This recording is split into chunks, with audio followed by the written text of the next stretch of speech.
حضرت شیخ رحمت اللہ علیہ نے جو رسالہ لکھا اس میں ایک واقعہ بھی انہوں نے نقل کیا، داڑھی سے متعلق جو رسالہ لکھا اس میں ایک مرزا قتیل نامی شاعر تھے، مشہور شاعر تھے، ان کا صوفیانہ کلام پڑھ کے ایک ایران میں رہنے والا بندہ ان سے بہت متاثر ہوا، ان کے کلام سے متاثر ہو کے ان سے ملاقات کرنے کے لیے آیا ایران سے۔ جب ان کے گھر گیا ان سے ملاقات کے لیے، جب ملاقات کے لیے ان کے پاس میں پہنچا تو کیا دیکھتا ہے کہ وہ داڑھی کو مونڈ رہے،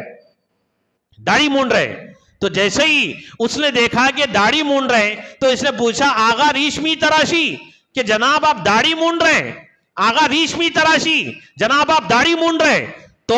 اس نے کہا بلے منہ می تراشم ولے دلے کسیرا نمی تراشم، ہاں میں بال مونڈ رہا ہوں لیکن کسی کا دل تھوڑا ہی چھیل رہا ہوں، کسی کا دل تھوڑا ہی دکھا رہا ہوں۔ یہ بات سننے پر اس اللہ کے بندے نے کہا دلے رسول اللہ می تراشی، تم اللہ کے نبی کے دل پہ چھریاں چلا رہے ہو، اللہ کے نبی کا دل دکھا رہے ہو۔ بس یہ سننا تھا، وہ بے ہوش ہو کے گر گئے۔ جب ہوش میں آئے تو ان کی زبان پہ جملہ تھا جزاک اللہ کے چشمم باز کر دی، مرابا جانے جانا ہمراز کر دی، کہ جزاک اللہ تم نے تو میری آنکھیں کھول دی،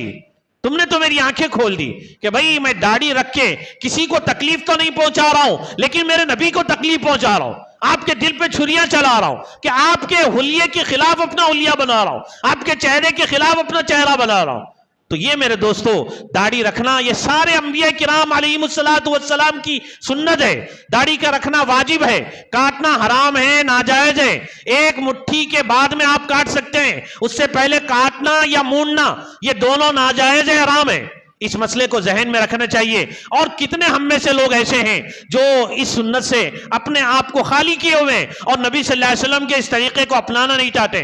جب ملک تقسیم ہوا تھا حضرت شیخ رحمت اللہ علیہ نے لکھا اس وقت کتنے ایسے مسلمان تھے جنہوں نے اپنے چہروں پہ داڑیاں رکھ لی تھی۔ پوچھنے پر انہوں نے بتایا تھا کہ بھئی فسادات ہو رہے ہیں، مسلمانوں کو قتل کیا جا رہا ہے، مارا جا رہا ہے، اگر ہم مارے گئے چہرے پہ داڑھی نہیں تو لوگ سمجھیں گے یہ تو غیر مسلم ہے، ہم کو جلا دیا جائے گا، اس لیے ہم نے اپنے چہروں پہ داڑھی رکھی ہے تاکہ مرنے کے بعد کم سے کم ہم کو دفنایا جائے، مرنے کے بعد کم سے کم ہم کو دفنایا جائے۔